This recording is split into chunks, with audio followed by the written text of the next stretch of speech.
చంద్రిక 25 నిండిన అమాయకమైన పల్లెటూరి అమ్మాయి. చదువు, అందం ఉంది. ఏ పని చెప్పినా అణకువతో చిరునవ్వుతో చేసే మంచి మనసుంది. కాని ఎన్ని సంబంధాలొచ్చినా చివరి నిమిషంలో ఏదో ఒక కారణంతో చంద్రిక పెళ్లి ఆగిపోతూ ఉండేది. పెళ్లి కావడం లేదనే బాధ తప్ప చంద్రికకి మరొక బాధ ఉండేది కాదు. దిగులుతో కూర్చున్న కూతురు చంద్రిక దగ్గరికి తండ్రి గోపయ్య వచ్చాడు. పొలం వెళ్తున్నావా నాన్నా? అవును తల్లి, నువ్వు కూడా నాతో పాటు పొలానికొచ్చేయి. ఇంటి దగ్గరుంటే ఇలా పెళ్లి గురించి ఆలోచిస్తూ కుమిలిపోతుంటావు. చంద్రిక నోటి నుంచి మాట రాలేదు. చూడు తల్లి, నీకు పెళ్లి సంబంధాలు కుదరకపోవడానికి కారణం నీ దురదృష్టం కాదమ్మా. పెళ్లి చూపులకొచ్చిన అబ్బాయిలందరికీ నువ్వు నచ్చావు. కానీ నాన్నా, మన ఆర్థిక పరిస్థితిని అర్థం చేసుకునే సంబంధం వస్తుందని నాకు నమ్మకముంది.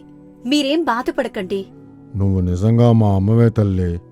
నేను బాధపడుతుంటే నన్ను ఓదార్చి నీలో నువ్వే ఏడుస్తున్నావు. గోపయ్య బాధగా కన్నీళ్లు పెట్టుకున్నాడు. అప్పుడే అన్నం డబ్బా తీసుకుని రాతమ్మ వాళ్ల దగ్గరికి వచ్చింది. తండ్రి కూతుర్ని చూసింది. తనకి బాధేసింది.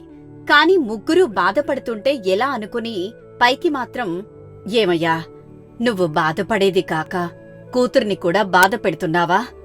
అయినా చంద్రికని చూడ్డానికి ఎన్ని సంబంధాలొచ్చాయి. ఏ సంబంధమైనా అమ్మాయి నచ్చలేదని చెప్పలేదు కదా. అందుకు నువ్వు సంతోషపడాలి తల్లి. ఇలా బాధపడకూడదు. మీ అమ్మ చెప్పేది నిజమే కదమ్మా. నువ్వందరికీ నచ్చావు. కానీ ఒక అబ్బాయేమో కట్నం ఎక్కువ కావాలని అడిగాడు. మరొక అబ్బాయి సిటీలో ఉద్యోగం చేసే అమ్మాయి కావాలని చెప్పాడు. ఇంకో అబ్బాయేమో అమ్మాయి నచ్చింది కానీ ఆస్తి తక్కువ అని వెళ్ళిపోయాడు. ఇది మన దురదృష్టం కాదమ్మా. నిన్ను వదులుకుని వెళ్లిన వాళ్లే దురదృష్టవంతులు.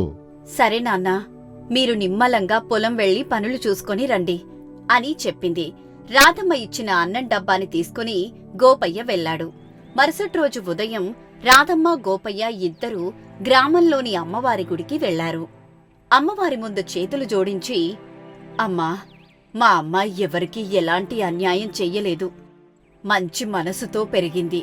చేతనైన సహాయం చేస్తుంది. దానిక్కూడా ఒక మంచి జీవితాన్ని ప్రసాదించమ్మా అని వేడుకుంది. గోపయ్య కూడా, అమ్మా తల్లి, ఈ ఏడాది బోనాల పండక్కే చంద్రిక చేతుల మీదుగా నీకు బోనం సమర్పిస్తాం. మంచి పెళ్లి సంబంధం నిశ్చయమేలా చూడు తల్లి అని మొక్కుకున్నాడు. మీ బాధను అమ్మవారికి చెప్పుకున్నారు కదా, ఇంక అంతా అమ్మే చూసుకుంటుంది. మీరు నిశ్చింతగా ఇంటికి వెళ్ళండి అని చెప్పి హారతిచ్చాడు. గోపయ్య, రాధమ్మ హారతి తీసుకుని సంతోషంగా ఇంటికొచ్చారు. రాధమ్మ చంద్రిక దగ్గరికి వెళ్లి, అమ్మా, మేమిద్దరం అమ్మవారికి ఒక మొక్కు మొక్కుకున్నాం. ఈసారి బోనాలకి నువ్వే బోనమెత్తాలి అని చెప్పింది.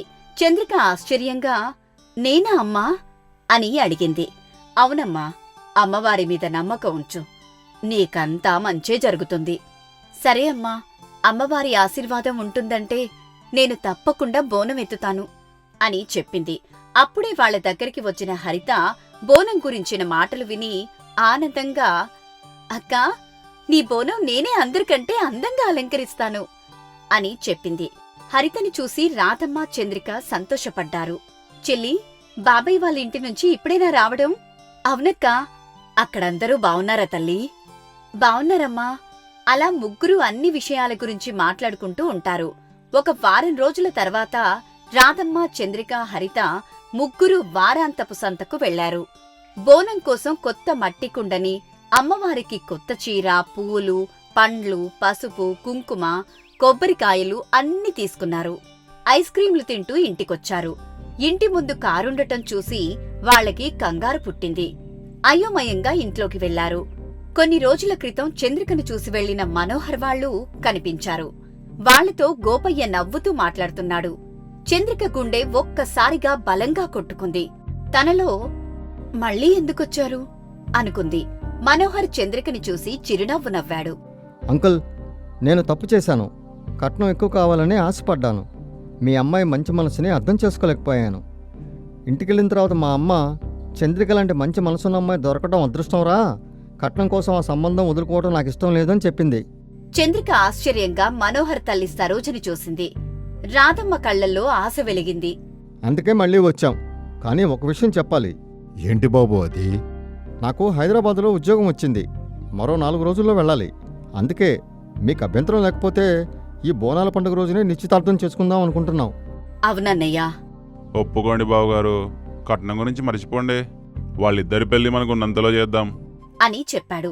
రాధమ్మ ఆనందంతో చేతులు జోడించింది. గోపయ్య కళ్ళల్లో నీళ్లు తిరిగాయి. హరితైతే, అక్కా, అమ్మవారు మన మొక్కు వినేసింది అంటూ చంద్రికని కౌగిలించుకుంది. కాని చంద్రిక మాత్రం ఇంకా నమ్మలేకపోతుంది. ఇంతలో బోనాల పండగ రోజు వచ్చింది.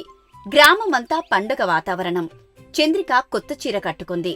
తలనిండా పూలు పెట్టుకుంది. తన చేతులతో తయారు చేసిన బోనాన్ని తలపై పెట్టుకుంది. రాధమ్మ, గోపయ్య, హరిత చంద్రికని కళ్ళార్పకుండా చూస్తున్నారు. అచ్చం అమ్మవారిలా ఉన్నావు తల్లీ అని చెప్పింది. చంద్రిక బోనమెత్తుకొని హరిత, రాధమ్మ, గోపయ్యలతో కలిసి అమ్మవారి గుడివైపు నడుస్తోంది. అప్పుడు ఎదురుగా మనోహర్, అరవింద్ ఇద్దరూ వచ్చారు. అరవింద్ని చూసి చంద్రిక ఆశ్చర్యపోయింది. ఈ అబ్బాయి ఎవరు బాబూ? మా తమ్ముడత్తయ్య మొన్నటి రోజున రాలేకపోయాడు. చంద్రికను చూపిద్దామని ఈరోజు తీసుకొచ్చాను. చాలా సంతోషం బాబూ. చంద్రిక, నువ్వెళ్ళి అమ్మవారికి బోనం సమర్పించొచ్చాయి. ఆ తర్వాత మనం అన్ని విషయాలు మాట్లాడుకుందాం. పదక్క.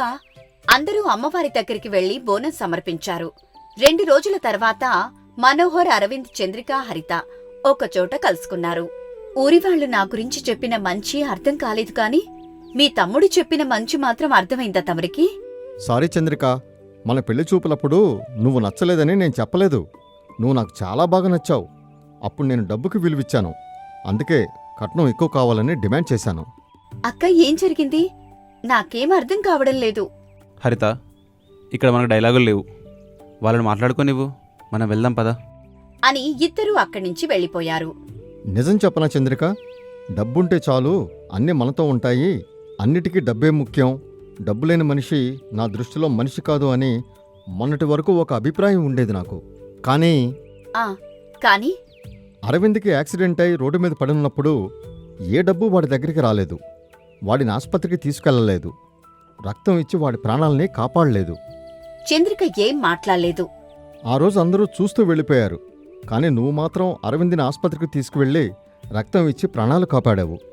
ఆ విషయం డాక్టర్ ద్వారా తెలిసిన రోజు డబ్బు కాదు, మనిషి మంచితనమే గొప్పదని నాకు అర్థమైంది. అప్పుడు నా మంచి మనసు అర్థమైందన్నమాట. ఇప్పుడేమంటారు? నువ్వు ఒప్పుకుంటే నిన్ను పెళ్లి చేసుకుని మంచి భర్తగా ఉంటాను. లేదంటే? నిన్నే ప్రేమిస్తూ మంచి ప్రేమికుడిగా ఉంటాను. చంద్రిక మౌనంగా ఉంది. హరిత, అరవింద్ ఒకచోట సంతోషంగా మాట్లాడుకుంటూ నవ్వుకుంటున్నారు.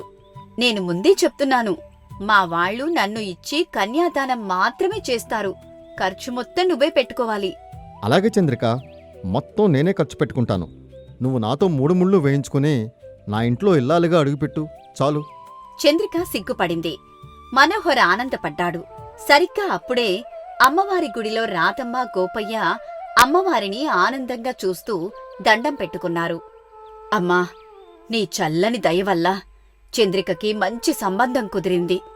తన కాపురం బావుండేలా దీవించు తల్లి అని వేడుకుంది. గోపయ్య కొబ్బరికాయ కొట్టాడు.